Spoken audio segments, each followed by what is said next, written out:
Hello అండి. ఇది Bathukamma before day school నుంచి వచ్చాక ఇంకా నేను నెక్స్ట్ డే మా ఇంటికి వెళ్తానన్నప్పుడు నాకు ఇంట్లో అంతా క్లీనింగ్ చేయాలనిపించింది. అంతకుముందు ఖాళీ లేక చేయలేదు. సో నేను జెప్టోలో హ్యాంగర్స్ ఆర్డర్ పెట్టుకున్నాను నా శారీస్ కోసం. నా బీరువా నుంచి ఇంట్లో క్లీనింగ్ స్టార్ట్ చేశాను. బీరువాలో క్లాత్స్ అన్ని గజ్జి బిజ్జిగా ఉండే. సో ఈ హ్యాంగర్స్ జెప్టోలో నాకు 125కి 6 పీసెస్ వచ్చాయి. కొంచెం సన్నగా డెలికేట్గా ఉన్నాయి, బట్ బాగానే యూస్ అవుతాయి. అంత ఈజీగా ఏమి విరిగిపోవు, బట్ విరిపేస్తే మాత్రం విరిగిపోతాయి.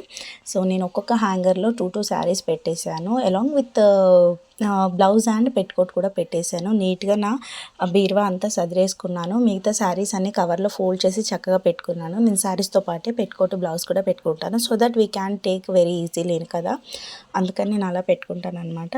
ఇంకా నా బీరువా అంతా సదిరేసి, సెల్ఫ్లన్నీ సదిరేసి, ఇంట్లో చెత్త చెదరం సామాన్ అంతా బయట పడేసి ఇల్లంతా నీట్గా పెట్టి, తర్వాత నెక్స్ట్ డే బతుకమ్మకి ఏం కావాలో అవన్నీ క్యారీ చేసుకున్నాను అనమాట. అన్నీ చక్కగా అరేంజ్ చేసుకొని తర్వాత బతుకమ్మకి వెళ్ళాను అనమాట. ఇలా అయితే అరేంజ్ చేసి పెట్టుకున్నాను బీరువాలో. శారీస్ అయితే నాకు చాలా నచ్చాయి. ఇవి చాలా 125కి హ్యాంగర్స్ 10 మినిట్స్లో మన ఇంటికి వచ్చేసాయి. జెప్టో చాలా యూస్ఫుల్ కదా మనకి.